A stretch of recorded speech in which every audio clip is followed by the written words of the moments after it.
Welcome to the Dental and Mental Podcast. I'm Dr. Galen Detrik. I'm Dr. Davina Detrik. And we are going to be talking to you about the business and the mindset of dentistry.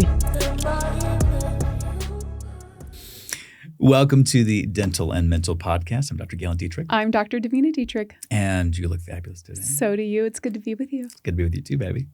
Today we're talking about, we're going to kind of do the first part of 4 that is essentially mirroring my email series, right? I'm doing an email series starting this coming week, and it's going to be about the 4 most influential questions that a person could ask themselves in this lifetime. Yes, and we are going to be doing the audio version on the podcast, walking people through your email series, which I'm really excited about. It's going to be good. We actually have really never done this before, so it's going to be kind of fun. So the very first question, we're only going to give the first one here for this, and we'll do each podcast over the next 4, we'll have a different question. The first question is, who you're going to spend your life with. And I think that this question might have more to do with actually the other 3. It might have more of a formidable role and influence over the next 3 than any other question that we ask. So what do you hear when you hear who you're going to spend your life with? What are the first things you think about? The first things I think about is that whoever you're going to spend your life with is kind of who you are already around. So it's not an intentional go and find specific qualities and specific people. It's like who's already here to pick from, and that's what I get. It's kind of like the lot you're given. Yeah, I think this question is this is an interesting piece about it, actually. Most people, to your point, have already answered this question. And the purpose behind this email series is actually kind of to showcase a couple of different things. The first is these are 4 really, really influential questions. And if I thought about that, someone came to me and said, hey, here's the 4 most influential questions you'll ever ask yourself in your life. I'd be like, okay, I'm ready to make them. And they'd be like, but you actually already answered them. And that can be a very sobering thought to a person when they realize, well, but I already chose who I'm going to marry. I've been married to them for 10 years. I've been married to them for 20, right? Right. I already have my friend group, and I can't imagine getting rid of this person, this person, this person. I already know who my kids are going to be, who I'm going to be spending my life. So that decision's been made. The question then becomes, in some respects, was it the right decision, or can you make that decision right? Would you agree that that's one of the most interesting things that we deal with as coaching clients, as coaches to dentists? Shockingly, we talk a lot about who they're married to. Yeah, we talk a lot because that's one of we joke that the wives of the doctors at Vita are the most important part of the team. Yeah, we do. Right? We do. And it's a joke, it's but it's actually not a joke. It's not a joke. It's like, Sham and I, that's Devin's wife, who is also a dentist. Yep. That her and I have really important jobs because how you guys show up at work is directly impacted by your home life. Yeah. So it's like Sham and I are the MVPs of Vita, or one of the most key components of Vita, and we are not a part of Vita technically. Well, that brings up an interesting question, which is if a person thinks to themselves, well, actually, that's not really a problem for me because I very much compartmentalize my work life from my home life, okay?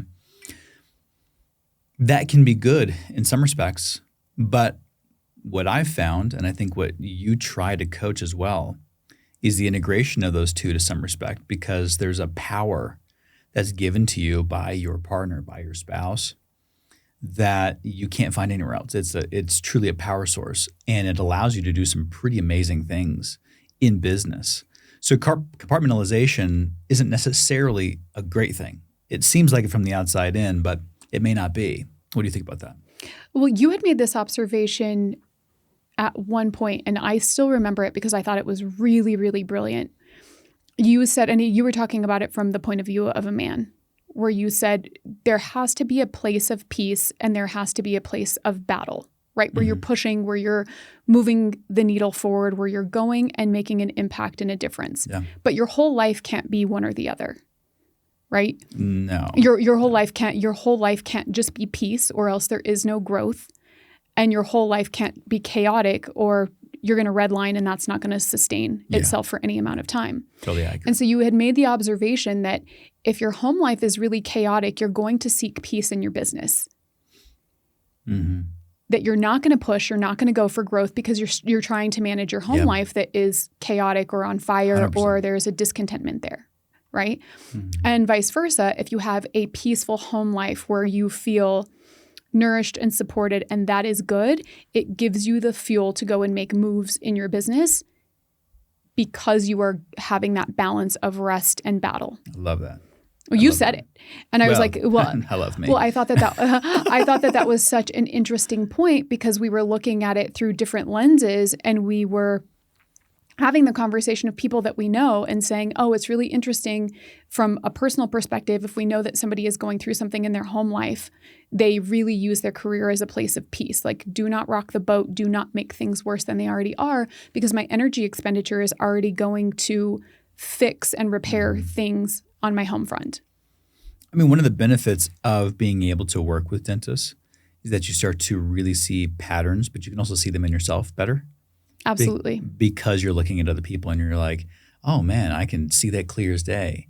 And if you're smart, you turn it back at you and you look in that mirror a little bit and you're like, oh, nope, I do the exact same thing. And the beauty of that is if you're going to be in integrity as a leader and as a coach, doesn't mean by nature that you have all your stuff together. It means that you're committed to getting your stuff together, you know, consistently.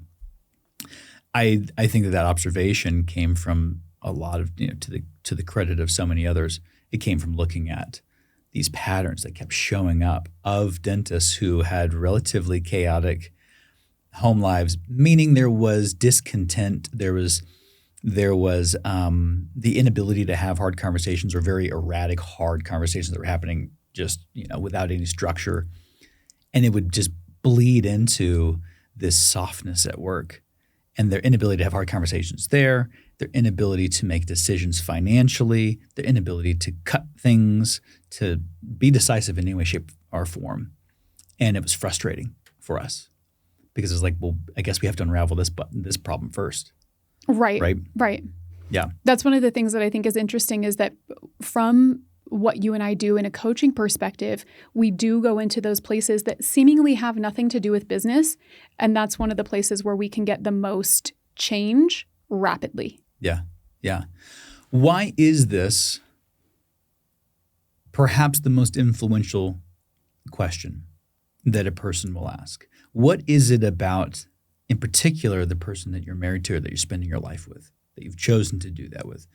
What is the interaction or the chemistry between two people that makes such an impact on so many other areas of their life, really every area of their life? I mean, I'm thinking about their own relationship with their family, their parents, their siblings, with friends, right? Like we see that so often if one of the partners is not full in on whatever it is, that's going to alter or change those relationships because there's a priority. What are you seeing? Why is it so influential? Well, because you're trying to run a two-legged race with somebody, right? You remember those races as kids, they tie your legs together? Well, if one person doesn't want to run, you're stuck at the finish. You're stuck at the start line, right? So it is that getting your steps in tandem that gets you across the finish line.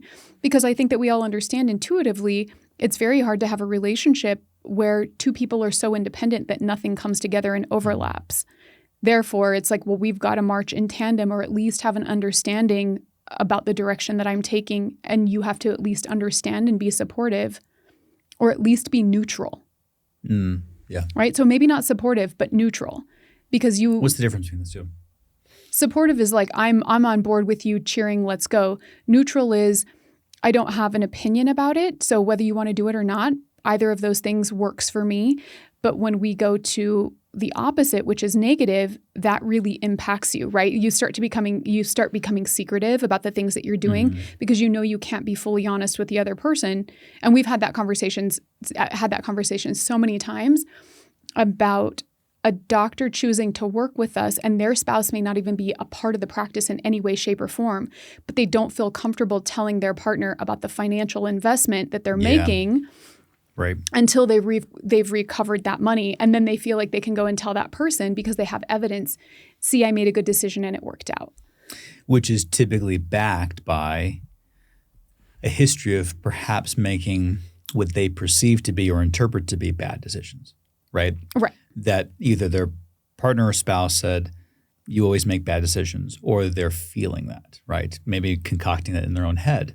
Maybe it's their own projection onto their spouse, where they feel like they didn't make good decisions and they start to say that their spouse is feeling that way.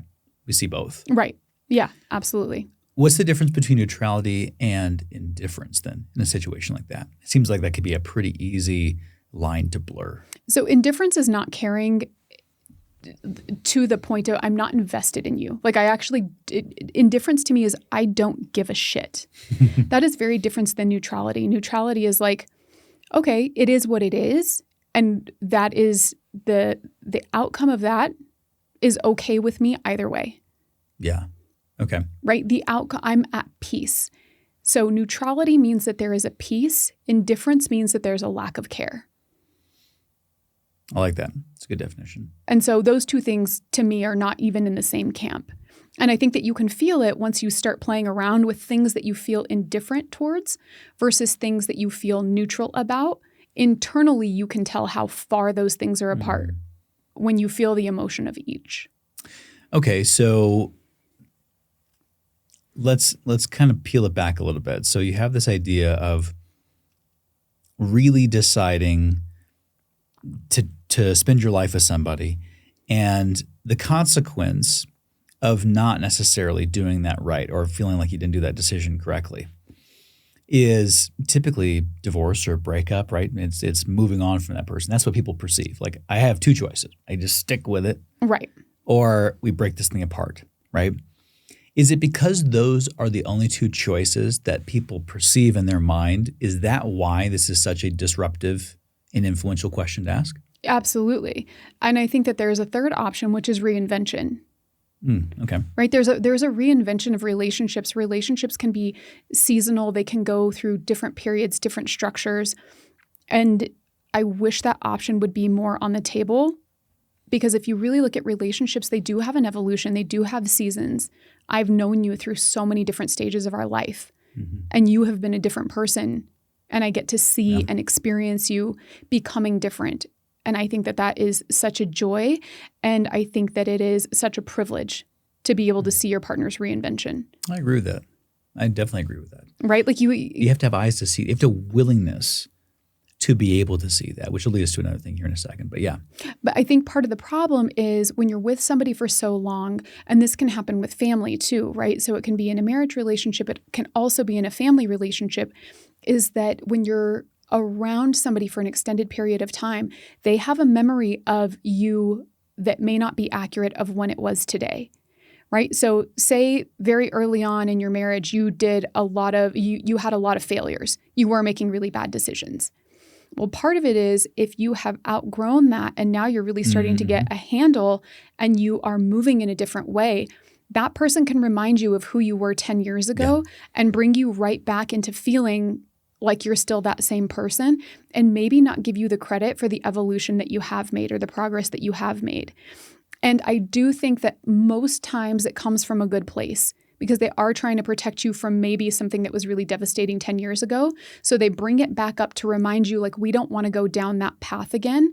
And the other person can hear it as, you don't even give me any credit for all of the progress that I have made. And that is a big source of tension in long-term relationships, is they haven't known you for 20 years. It's like they knew you 20 years ago. Is when you're working with dentists, I know my thoughts around this, but if you're working with a dentist and you're having a call and they're talking about all these things that they want to see happen in the business, right? And they just wish that they had more time with patients, or they wish that Sally would show up on time, and they wish that their team would just drop fewer balls, and there's this, and I wish I was doing a slightly different type of dentistry. I know you, and usually it's like, well, why aren't you doing that then? If this is what you want, and we know that, why isn't it? They'll give you an answer, but it's not really the real answer. What do you see there? Because there's something deeper, which is almost always, not necessarily always a spouse or relationship, but there's something deeper that is relational that tends to stop a person from making a decision like that and saying it's possible, let's go for it. What is that? Well, usually it's most of the time it is associated to a relationship that they have value on or they feel responsible for, and they don't want the disappointment of putting down a boundary or saying no or firing somebody, or they don't want the disruption of that relationship. So they continue to drag around the corpse for ages. Yeah, I mean, think about all the changes that dentists want. If you want to see fewer patients, then that means that the excess of patients, at some point there's some patients you're not going to see anymore, right? That's the whole nature of seeing fewer patients. So that's a relationship, and you have to say goodbye to some of those people. Right. Or you have to find another place for them. If there is a staff member that isn't doing their job and performing excellently, you have to have a hard conversation, and maybe they take it personally, and maybe they blame you, maybe they blame somebody else, and it becomes a bigger issue, and there's drama. Maybe it's a decision to invest in the business, and you know it needs that, and you know that it's one more time. I love that you used reinvention. Reinvention, the word invention, I mean, think about the making of the light bulb. What is rumored to be 10,000 tries. So 9,999 of them were quote unquote failures. Invention, by nature of what it is iteration, which means that you're essentially making mistakes, errors. And then the idea or process of invention is just error correction, right? But a person has to be able to lead themselves through error correction. And what I think tends to happen is you have a few too many of those, and you start to perceive it as a signpost that says, I should stop going this direction. Right. Right? And then you look for validation around you, and it's like, I don't want to disrupt that. I don't want to hurt her feelings. I don't want to hurt his feelings. This is good enough. I should just be content, which then leads you back to that branched thought. I either break this whole thing apart, or I just say, well enough alone. Yes. Yep, that's exactly it. I'll stay stagnant in order to not disrupt any relationships that I may have a potential backlash from. Mm-hmm. Mm-hmm. So how do dentists, business owners in general actually, how do they deceive themselves? Because especially on the settled part, not going to go break this whole thing apart. We're not going to get divorced. We're not breaking up. Not going to have that hard conversation. I'm just going to keep doing this. There's a way that they talk to themselves about the progress they're making. And you see it all the time where they say they want this, but they're okay with this. What's that deception most commonly? Most commonly, this is what it looks like most commonly. And I'm not saying that this isn't true. I'm just saying this is probably the biggest lie, is that they get to justify not taking action because I'm such a good person. I'm not having these hard conversations because I am such a good person that I don't want to disrupt Joyce's life. I don't want to let Mary go. I don't want to, tell this patient that they are dismissed from my practice. I'm such a good person that I carry all of this so that no one else has to. Yeah.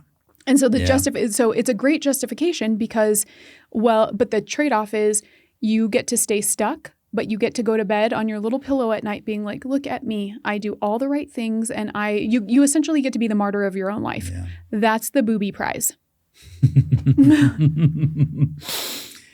Which is fine if that's what a person really wants. But the truth is, people reach out to us, people work with us, people take our courses, people coach with us. We get random DMs from people who know that they want something different. They want that up level, it's a capacity thing. They see it in themselves. I have a capacity to grow into this new thing. I'm getting tired of showing up each day and having my team not do what I told them to do, right? And I'm getting tired of patients not coming, or I'm getting tired of patients not saying yes to treatment. You have all these things that they say they want, but then they actually settle for that prize. And I think settle is the right word. Unfortunately, it's not until you're kind of near the end of your practice, that I think you really look back and say, shit. Right. And maybe at that place, if you have enough self-awareness, you might actually look and be like, I fucked up and I want to make a change now. But for most people, I think they then do the ultimate self-deception, right? They'll talk to themselves in some way at that very, very end and be like, at least I did right by people. Right. I was a good person. Yes, exactly. And I think that is exactly what's happening in these migrants. I think you nailed it on the head, which even people hearing this are probably going to think like, well, that's a good thing. It's a good thing to be a good person. But it's the lie. I don't think it's what people don't realize. It's a lie you're telling yourself. That's not being a good person. Being a good person is great, but that's not being a good person. No, because kindness and niceness are not the same thing, and people get those intertwined too often. You can say truthful things with respect for the human. Mm-hmm. And I don't think that people think about that enough and untangle those two thoughts.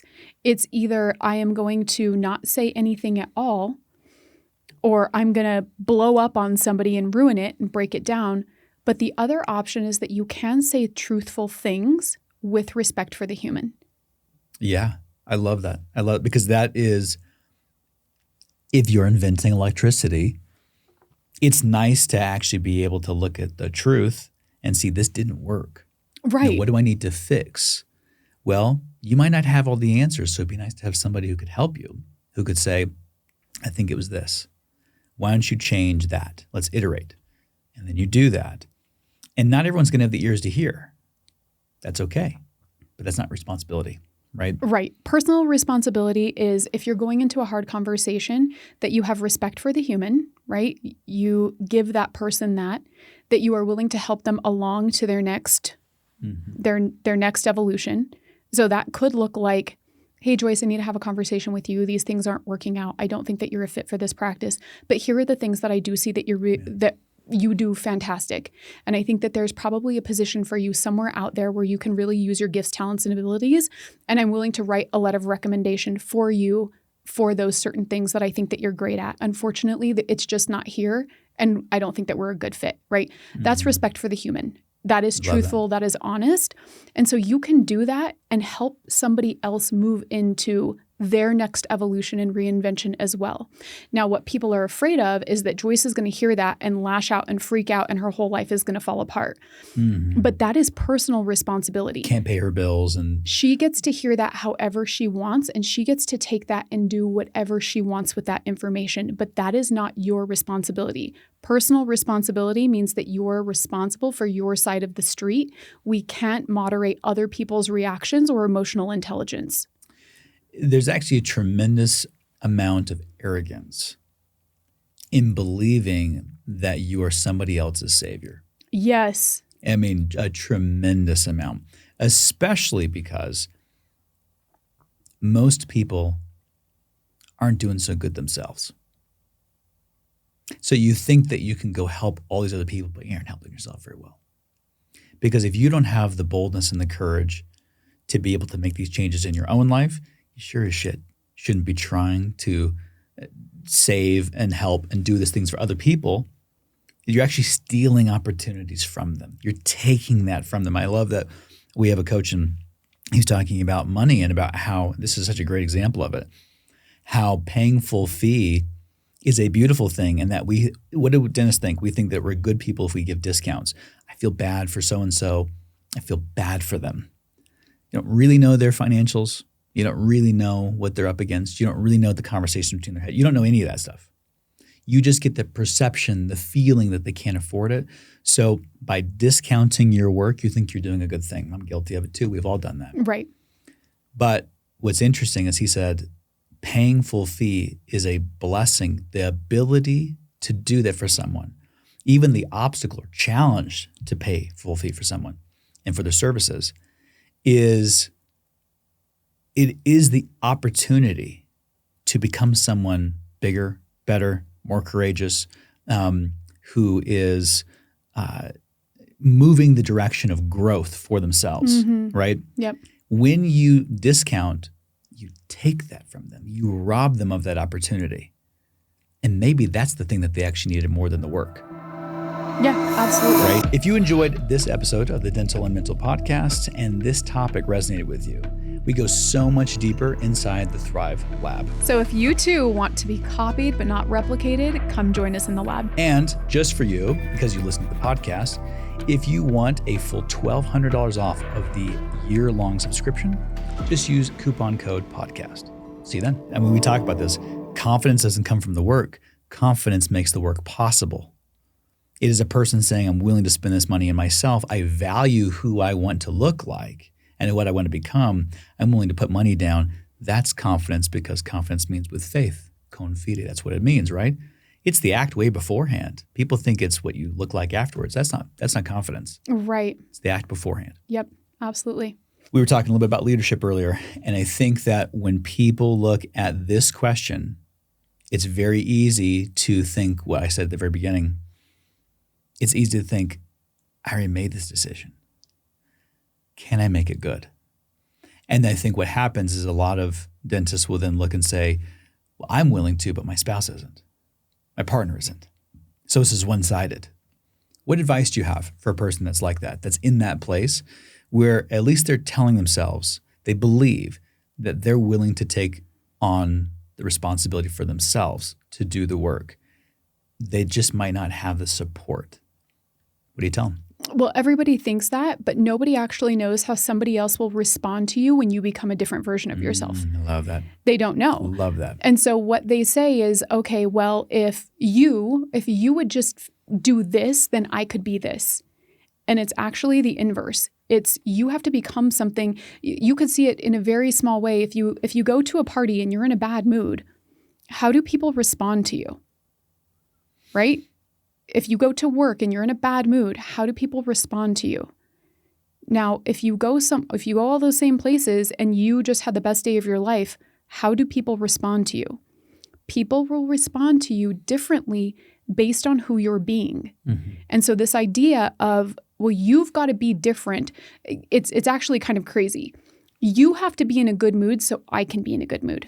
Yeah. And I'll wait for you to be in a good mood, and then you would get me in a good mood. So back again to personal responsibility, what you're saying is that you're only going to show up in a certain way if somebody else does it before you. So 100%. It's the exact opposite of leadership. It's the exact opposite of personal responsibility. And leadership means that you go first. It is a self-discipline. It is holding the bar of excellence even if nobody is following you. And I think a lot of times what we see with our doctors is that when they do that for themselves and they start going first, people start responding differently, and then they start to feel like it's magic. Oh my gosh, different things are opening up. And it's like, yes, because you are being a different person. Yeah, absolutely. This is why you and I harp so much on the power of a decision, because really what we've talked about, decision means to cut off, right? If a person's going to make the decision to grow and to lead themselves and thus their families and their office and the world around them, that decision is, I'm not going to put up with my own bullshit anymore. I'm not going to put up with the excuses that I consistently give. I'm not going to give into it's okay, you don't have to push so hard from other people, right? You don't have to, it's cutting off the advice that doesn't fuel that leadership. And to your point, leadership, I think a lot of people say they're willing to lead, but we talked about in the previous podcast, it's lonely, it's hard, it's a lot of responsibility, and a lot of times it's not that fun. Right. But, I gave a talk earlier to dental assistants. Yeah. And I really wanted to get this point across to them. And I looked at it in the context of kids, because probably a lot of people have kids, right? Do you want your child to be like, my mom or dad at work is the best scroller and avoider and gets there late? Your reputation is something that, do you want that transferred to your children? Right. Right? Is that how you want them to view you? my mom goes to work and she puts in the least amount of effort, causes the most amount of drama, and gets out of there early. I can't wait to be like that. Right. Because the point that I was making is that holding a bar of excellence is even when no one is watching. And that is the thing that builds confidence, is that you know that you're a person changing even if no one else does. I love that. That's how you build confidence, is that you start to understand that decision after decision, you can really trust yourself. So then you stop looking for it from outside people. Yeah. I love that. And I love that you drew that to kids, because kids follow. They're very good at following if you're a good leader, if there's integrity throughout. But if you don't have that throughout your life, they see right through it. And so they know where are the holes, and they will absolutely opportunize those holes, those lack of integrity. In our family, it's nice because we can say there's a code, and our kids know that. We're like, Detriks don't do that. And it's not like, oh, I see you do that all the time. It is, oh, you're right. That's the code. That's what we live by. And if any of us are out of it, we get right back into it. That is a bar you don't get to put down. That's the thing about leadership, and it's the thing with your spouse and anyone else. You don't necessarily get days off. This is a 24/7 job. Right. And some people get tired thinking about that, just even thinking about that. But others get really motivated, because that's the way you get to spend your life. And that's why it's one of the most influential questions, if not the most, you'll ever ask yourself. If you haven't made that decision yet, put some thought into that. I think it's fun in the context of parenting too, because we have a teenager, which they know everything. We all know that, right? They've got the world figured out. 100%. And so better than I do. Yeah, absolutely. They know everything. And so that's what's fun, is when our son comes to us and he has answers for everything, I'm say, okay, where's your result? If you know something, you'll have produced a result from the things that you know, right? Well, I don't have the result. Okay, well then you don't actually know it. So go apply it and get the result, and then we can have this conversation. Mm-hmm. But we really drill that into his head. If you know something, a result will come from it. It will be produced from it. You can't know something theoretically and produce no results. Otherwise, you're out of integrity. Yeah. Yeah. Well, hopefully this has been a fairly good start and helpful for people to at least step back and ask yourself first. It's a pretty simple question. Who have you chosen to spend your life with? And if you haven't already, you're going to spend time making that decision and doing it well. If you have, how can you reinvent? How can you choose that today is the day I cut off all the BS that I put up with? All of my BS, not other people's. Exactly. My own. Because once you've done that, then you can look at the other places of a lack of integrity in your business and the vision for the practice and all the rest. And you could say, where do I lead better? And then you can hold people to a higher bar, and then they either rise to it or they don't. And then you make a neutral decision. This isn't going to work out. That's how you get success. That's how you get results. And that's how you lead. Join us for part 2 of 4, where we dive into the next question. Heck yeah. See you then. Bye. Thank you for listening and or watching the Dental and Mental podcast. If you enjoyed this episode, or any others for that matter, feel free to tap that subscribe button on YouTube, Apple, Amazon, as well as Spotify. While you're there, why not leave us a review, up to 5 stars? And if you're on YouTube, go ahead and leave us a comment. Let us know what topic you want us to discuss next. If you like what you heard today and you want to be involved in the Thrive world, from coaching to courses or just to connect with us, go to thethrivedentist.com.